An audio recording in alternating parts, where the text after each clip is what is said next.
Hey everyone, I'm Bob, co-founder and CEO of Questflow, and we're really excited to have Cookie from Monad to join us today. Um, and just to kick things off, maybe Cookie, can you quickly introduce yourself?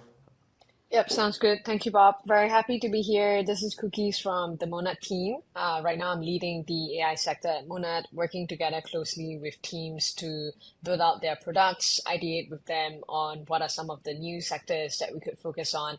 So, yeah, that's a little bit about me. Nice, nice. Yeah, actually, the way that we get connected is through Twitter as well. I've seen you made a lot of posts around, different AI market maps and different kind of AI experiments and different opinions on agents. Maybe like just to kick things off, what's one of the most exciting things that you have seen in recent days, and what's happening online? Yeah, I would say that Agentic commerce is pretty exciting these days. I still recall a few months ago when Questflow just really took over my Twitter timeline with all the different applications, agents that you guys were hosting. We do expect more actual use cases start popping up in 2026, powered by Xflow too. Because in 2025, I think it just gets started. A lot of them are still driven by memes, but hopefully, in 2026 we can have real stuff that's coming out that people can use. Monad is positioned as a general purpose chain, and Mhm. we've really gone to market with a diverse set of applications spanning across consumer, DeFi, RWA, AI, and more. So I think initially a lot of people think that Monad is a DeFi chain or a consumer chain, but that's not the case. We've actually gone to market with a very robust ecosystem. We have around 85 applications that are live from day one of mainnet. One of the reasons is we've built a very tight-knitted founder community. So we have this Mhm. thing called Delta V that we've built over the past year. It's a community where we encourage the founders to share their weekly wins in the Telegram Mhm. group, on Twitter. So we're constantly engaging with them. It also becomes an avenue for them to work with other founders. It could Mhm. be cross-protocol collaboration intra Mhm. sectors, so maybe say within DeFi and DeFi, or it could even be inter-sector collaborations. So DeFi and NFTs, Mhm. DeFi and gaming, or Yep. even consumer and DeFi. And I think that in a bear market where you don't get a lot of activity going on, this kind of founder to founder communication or founder to founder interaction becomes even more important because you know that people are still around. If you're building something, people see it, people talk about it. And that has been, I would say, a great help in keeping their spirits up. The basics of high transaction per second, TPS around 10,000 plus, and low latency. So we've got sub-second finality. It solves this synchronization bottleneck that multi-agent systems typically have. All these agents will have a wallet address, and all of them will have some money, and all of these agents will have their unique kind of skill set.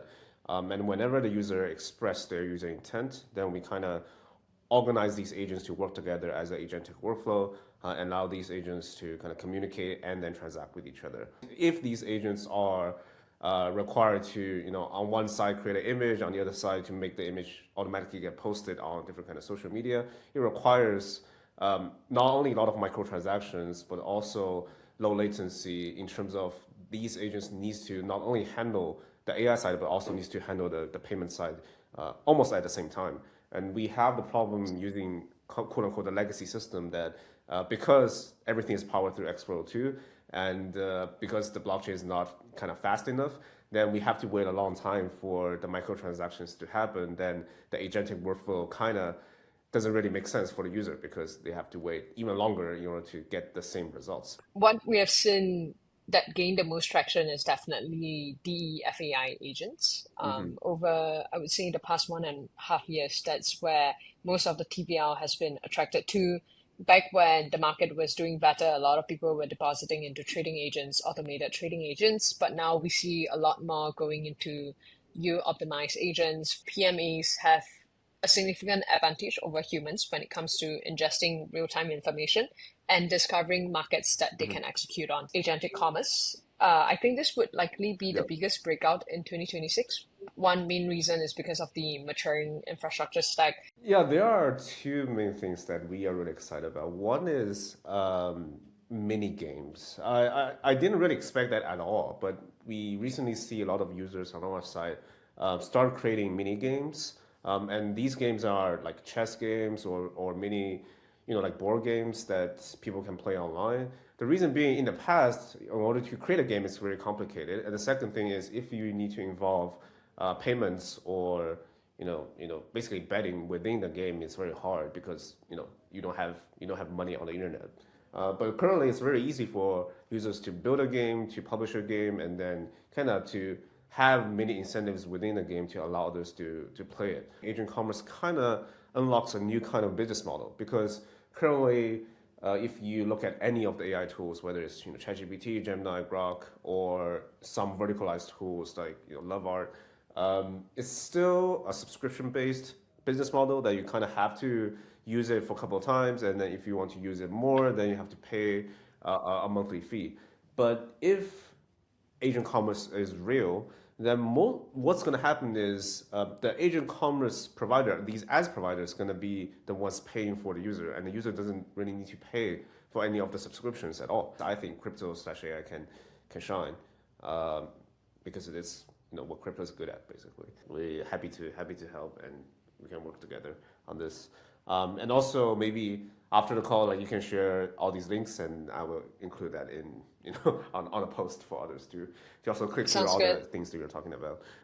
In 2026, we aim to be the chain of experimentation for all things AI agents. So we want to be the chain for building the agentic web, where the AI agents are not Mhm. just tools, but they are the primary users of the network. The other one that we're thinking about is building a digital twin network, where every individual would be able to create their own digital twin. It could be based off Twitter, social media content, your hot wallet, what have you used, or even some kind of ZK TLS based sources. And you create a social Mhm. graph of digital twins, which will be able to interact with each other in different aspects. Could be work, could be talking about hobbies, could be dating, and things like that. And we think this would be very interesting to Mhm. see how digital twins or AI agents evolve eventually. And to do that, Mhm. we have recently launched something called the AI Blueprint Program, where we're providing free credits Mhm. for critical service, including compute, data, storage. So these are for teams that are building within the AI realm. And we hope that this will be able to, contribute to a Cambrian explosion of AI-centric applications in 2026. I still remember almost a month ago, like when you guys launched, there are so many things happening at the same time while you guys are launching. It's quite an experience because for a lot of other blockchains, I think they did like really well before they launched, but once they launched, I think they get slower. But you guys seems to be even speeding up more after the launch. So congrats on on the progress. We are working on kind of like a feed or discovery page, very similar to Instagram, TikTok, things like that, so that you can scroll through a bunch of AI native creations that's getting created on Questflow. So not only workflow, but also mini apps, mini games, even some videos. It's a way for us to kind of provide distribution channel for all these agents. That way, give them incentives to keep building on Questflow.